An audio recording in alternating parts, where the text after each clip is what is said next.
Hello everyone, कैसे आप सभी। स्वागत है आपका अपने यूट्यूब चैनल वरद एजुकेशन परिवार में।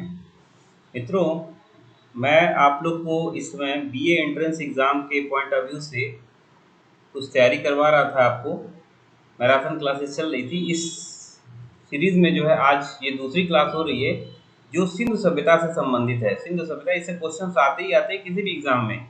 सिंधु सभ्यता में एक वर्ड आता है सभ्यता। इस सभ्यता होती क्या है? सभ्यता सभ्यता का मतलब होता है सिविलाइजेशन का मतलब जो भी चीजें एक एक एक पर्टिकुलर पैटर्न में चलती है। सभी चीज का निर्धारित एक एरिया होता है। सारी चीजें एक वेल जो है रूप में रहती हैं, तो उसको सिविलाइज्ड कहा जाता है। जो व्यवस्थित रूप में दिखती है, एक तरीके से व्यवस्थित फॉर्म में इसको कहते हैं। तो सबसे पहले देखते हैं सिंधु सभ्यता। तो सिंधु सभ्यता है क्या? इसको सिंधु सभ्यता कहते क्यों है? इसके पीछे दो कारण हैं। क्योंकि ये सभ्यता जो है सिंधु नदी अगर आप देखें तो सिंधु नदी जो है इसके किनारे ये सभ्यता बसी हुई थी। इस कारण इसका नाम सिंधु सभ्यता कहा गया और इसी को हड़प्पा सभ्यता भी कहा गया है, क्योंकि सबसे पहले इस सभ्यता में हड़प्पा स्थल की खोज की गई थी। इस कारण कभी कभी इसको हड़प्पा सभ्यता के भी नाम से जाना जाता है और सिंधु सभ्यता के भी नाम से जाना जाता है। ठीक है, यहाँ पे क्वेश्चन ये दिख रहा है, सिंधु नदी के किनारे और हड़प्पा के स्थल की खोज की गई थी। इसमें एक इसको पढ़ाने से पहले एक इम्पॉर्टेंट बात ये बता देते हैं कि ये जो सभ्यता है ये त्रिभुजाकार रूप में पाई गई है। त्रिभुजाकार रूप में यूं इसका फॉर्म रहा है। और इसका आप सबसे पहले तो ये देख लीजिए कि ये सभ्यता जो है कहाँ से कहाँ तक फैली थी। तो इसको देखिएगा, नॉर्थ में, उत्तर में ये सभ्यता जो है चिनाब नदी के किनारे में एक जगह है मांडा, जम्मू कश्मीर में पड़ता है, वहां पे फैली थी। दक्षिण में ये दैमाबाद महाराष्ट्र में पड़ता है, गोदावरी नदी के किनारे। पूरब में ये आलमगीरपुर मेरठ में पड़ता है, हिंडन नदी के किनारे पड़ता है। और पश्चिम में ये बलूचिस्तान बलूचिस्तान में सुतका गंडोर नामक जगह है जो दास नदी के किनारे है, इस जगह में पड़ता है। तो ये आपको ध्यान में रखना है कि कभी कभी पूछ देता है सबसे उत्तरी स्थल कौन सा था, सबसे पूर्वी स्थल कौन सा था, तो ध्यान रखिएगा।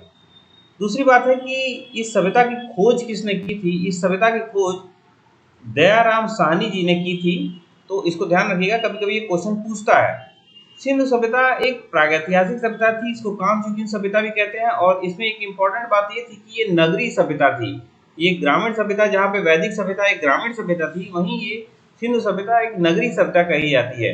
नगरी क्यों है? क्योंकि इसमें जितनी भी विशेषताएं प्राप्त हुई हैं आज के नगर से वो मिलती जुलती हैं।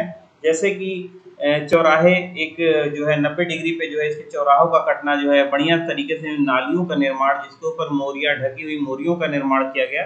तो इनके कार्यों से लगता है कि ये सभ्यता एक जो है नगरी सभ्यता थी। इस सभ्यता में जो लिपि थी, जो इसकी लिखावट थी, इसको कोई पढ़ नहीं सका है। ये भाव चित्रात्मक एक पिक्टोग्राफ शैली के रूप में लिखी गई है। पिक्टोग्राफ पिक्टोग्राफ शैली कहते हैं इसको, चित्रात्मक रूपी में लिखी गई, इसको पढ़ा नहीं जा सका। और ये दाएं से बाएं में लिखी गई है, दाएं से बाएं की तरफ लिखी गई है। इसमें इसकी जो आकृति है, जो ये त्रिभुजाकार है, मैं बता चुका हूँ अभी। इसमें जो सबसे इम्पोर्टेंट जो चीज पाई गई है वो कुबड़ वाला सांड जो है यहाँ पे बहुत फेमस था, जिसकी पूजा वगैरह होती थी। तो इस पे क्वेश्चन पूछा जाता है। ये एक इम्पॉर्टेंट है कि ये सभ्यता कैसी थी। ये सभ्यता एक मात्र सत्तात्मक सभ्यता थी, क्योंकि इस सभ्यता में सबसे ज्यादा जो है महिलाओं की मृण मूर्तियां वगैरह प्राप्त हुई हैं और इज्जत के साथ प्राप्त हुई। इससे लगता है कि ये सभ्यता एक मात्र सत्तात्मक सभ्यता थी। इस सभ्यता में जो भी चीजें तौल के माध्यम के रूप में ली जाती थी वो 16 के अनुपात में होती थी। इस पर क्वेश्चन पूछा गया है, इसको ध्यान रखें। सिंधु सभ्यता में आप यहाँ आइए तो देखिएगा, सिंधु सभ्यता के लोग खाने में क्या चीजें प्रयोग करते थे। तो ये गेहूं और जौ प्रयोग करते थे, जौ को यौ भी कहते थे। और यहाँ के लोग जो है शहद का भी प्रयोग करते थे, उसके बारे में जानते थे। अगला एक देखिएगा कि यहाँ पे नीचे की तरफ देखिएगा कि इस सभ्यता में और किन किन चीजों का प्रचलन था। तो इस सभ्यता में पर्दा प्रथा और वेश्यावृत्ति दोनों ही प्रचलित थी। पर्दा प्रथा का भी प्रचलन था और वेश्यावृत्ति के भी प्रचलन था। तो ये इंपॉर्टेंट चीजें हैं, नगरी सभ्यता थी, इस पर ध्यान रखिएगा। इससे क्वेश्चन बनते हैं। चलते हैं नेक्स्ट पेज की तरफ। अगला देखिएगा, इससे कुछ स्थल, इंपॉर्टेंट स्थल के बारे में पूछता है। जैसे अगर पहला देखें तो हड़प्पा सभ्यता, हड़प्पा स्थल जो है ये इंपॉर्टेंट है। हड़प्पा स्थल, आप इसकी खोज अगर देखेंगे तो ये पहला स्थल है जिसको खोजा गया था। दयाराम साहनी ने खोज की थी सन 1921 ईस्वी में। यहाँ पर जो एक इम्पॉर्टेंट बात ये है कि हड़प्पा सभ्यता किस नदी के किनारे है। तो आप ये देखेंगे कि ये रावी नदी के किनारे है और वर्तमान में ये पाकिस्तान में पड़ता है। ठीक है, लाहौर रावी नदी के किनारे, रावी नदी के किनारे ये हड़प्पा सभ्यता पड़ता है। इसमें बहुत सारे मोहरे प्राप्त हुई हैं इस सभ्यता स्थल से, और ये एक श्रृंगी पशु की उस पर आकृति बनी गई है। सर्वाधिक जो बड़ा यहाँ का स्थल मतलब जो वस्तु प्राप्त हुई है वो अन्नागार प्राप्त हुई है, ये सर्वाधिक बड़ा था। दूसरा आप स्थल देखिएगा तो मोहनजोदड़ो, ये काफी फेमस है। मोहनजोदड़ो, मोहनजोदड़ो का मतलब होता था मृतकों का टीला, ये इम्पोर्टेंट था, मृतकों का टीला के नाम से फेमस था। और इसकी जो खोज की थी वो राखल दास बनर्जी ने की थी सन 1922 ईस्वी में। इम्पोर्टेंट, ये सारे स्थल जो है आपके आज़ादी से पहले खोजे गए हैं। यहाँ पे जो सबसे इम्पोर्टेंट चीजें मिली थी वो स्नानागार था, जिसको स्विमिंग पूल कहते हैं ना, स्विमिंग पूल। वो स्विमिंग पूल यहाँ पे मिला था। और इस स्विमिंग पूल में देखिएगा आपकी उतरने के लिए सीढ़ियाँ वगैरह बनी हुई थी, पानी निकासी के लिए ये सब बना हुआ था, ये इम्पोर्टेंट था। यहाँ पे कांसे की नर्तकी की मूर्ति यहाँ से मिली है, जो इम्पोर्टेंट है, ये दिखता है। और ये जो सभ्यता थी ये सिंधु नदी के किनारे जो है बसी हुई थी। मोहनजोदड़ो सिंधु नदी के किनारे मिलता है।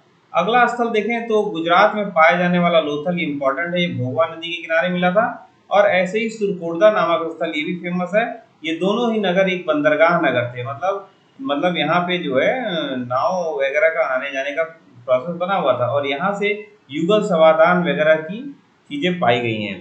तो इसी के साथ आज का मैं वीडियो एक शॉर्ट वीडियो बनाया हूँ ताकि आप लोग छोटी छोटी चीज़ों को समझ सकें। और एक इम्पॉर्टेंट आपको यहाँ पे एक नोटिस मैं दे रहा हूँ।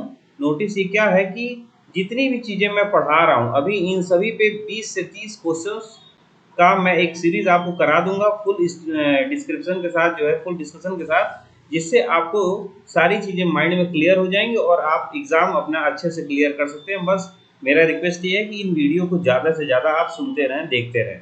तो मिलते हैं नेक्स्ट सीरीज में, तब तक के लिए धन्यवाद। जय हिंद, जय भारत।